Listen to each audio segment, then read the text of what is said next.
My head. Oh.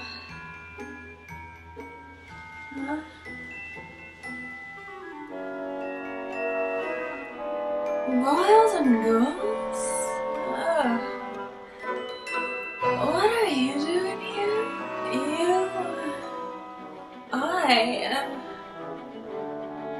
I guess I must have had a little bit too much eggnog last night. I don't know if I can do the review today, guys. I mean, it's gonna be so sloppy, and I don't have the energy for subtlety today. What were we reviewing again? Wait, Black Xmas? Oh, fuck, then that's gonna work out perfectly, isn't it? Alright then.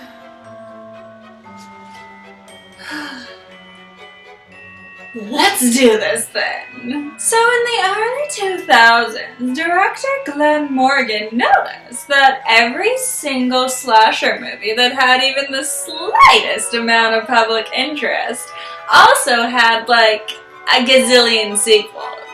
Except for Black Christmas. So he needed to rectify that. Okay, so he didn't set out to make a sequel. Well, not exactly, anyway. It was the early 2000s, and the hot new thing was to remake everything. But that didn't mean that he couldn't, add a thing or two. The first Black Christmas was really subtle, and it left a lot of questions open. Who is Billy? Why does he kill people? Where does he come from? Is there a reason he picked the sorority house, or was it just random? All of these questions and more could have been answered by a totally not sequel remake. But who are we going to get to answer these questions? Well, how about the guy that made the first movie? Bob Clark and Glenn Morgan actually developed a bit of a friendship while working on this movie. Clark gave Morgan his blessing and supposedly even filled him in on his ideas for Billy's character so that the film could remain as faithful to his original vision as possible. Yeah, all of this sounds really encouraging, doesn't it? There's no way this film could have failed. Okay, if you haven't already guessed, when this movie came out, it was panned by pretty much everyone. Critics hated it, audiences stayed away in droves, but nobody was more vocal about their disdain than fans of the original, who saw this as a complete betrayal. Okay, no, to be fair, nobody was more vocal than the extremist Christians, who hated the idea of their Jesus holiday being celebrated with a horror movie. But if anyone in my audience is actually offended by that, then... Hi, how are you? Are you lost? Don't be afraid, you're okay. We just want to help you along to your next, Kirk Cameron video? I don't know what you people watch on YouTube. Anyway, how did this movie go so wrong when it started so right? Well, you see, a little gremlin snuck into the production. An evil, nasty little gremlin named Weinstein. Dun dun dun! Yes, according to Morgan, the word of the day was definitely studio interference. When asked if he was happy with the way the movie turned out, Morgan has been quoted to say, "No way, and it's schizophrenic because Bob Weinstein came in and urinated on it." Really, there was a time when torture porn was the hot thing. You know I became friends with Bob Clark. I loved that movie, and A Christmas Story, and I learned a lot from Bob, and had his blessing that we were trying to make a version that he didn't get to deal with, the background of the killers and stuff like that. When Bob Weinstein came in and saw that, he was like, "We need to drag Michelle Trachtenberg down the hall by her eyes," and I was like, Oh Lord. And I talked to my agent and my lawyer and to Kristen about it. It was humiliating. It was horrible. I stayed to try and protect the cast and crew, friends of mine, and ended up taking it on the chin. And before we even get to the plot, we are gonna have to have a little talk about subtlety. Subtlety! The first movie had it, and this one does not. In fact, it's so unsubtle that it even takes things from the first movie that weren't all that big of a deal and makes them huge. Don't understand what I'm saying? I'll give you a few examples. In the first movie, the closest that our final girl ever got to Billy, physically speaking, was in this chilling scene when she looks up and sees his eye through the doorframe.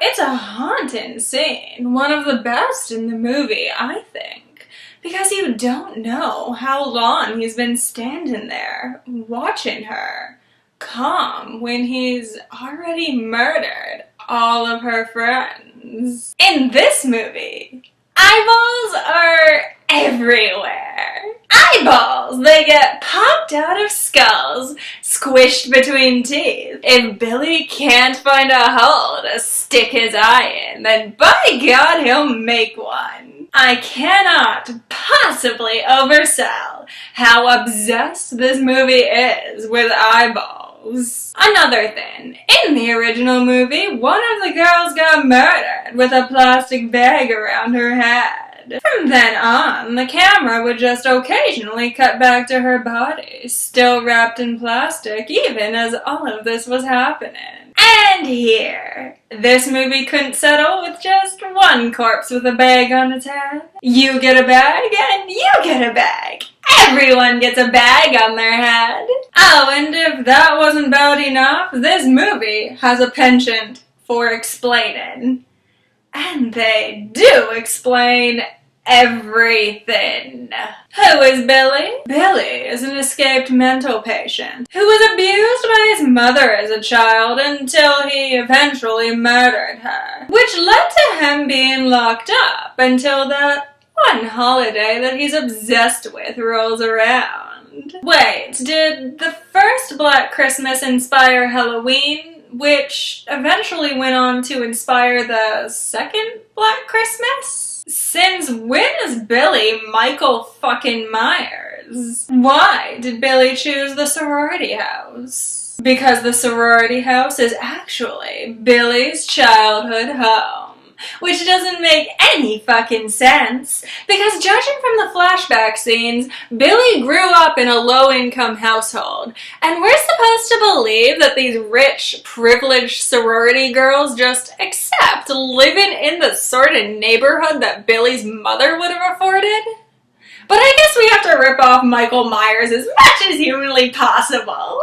Who is Agnes? Agnes is both Billy's sister and his daughter because incest. He mutilated her when she was a child, which caused her to go insane, and now they kill people together. And yes, that mutilation does include eyeball stuff, because of course it does. Even tiny little questions that nobody asked get answered here. Why does Billy wrap bags around people's heads? Because his mom murdered his dad by wrapping a bag around his head. Why does Billy hide out in the attic of all places? Because his mom locked him up in there to keep him from reporting the aforementioned murder to the police. See? Nothing just is.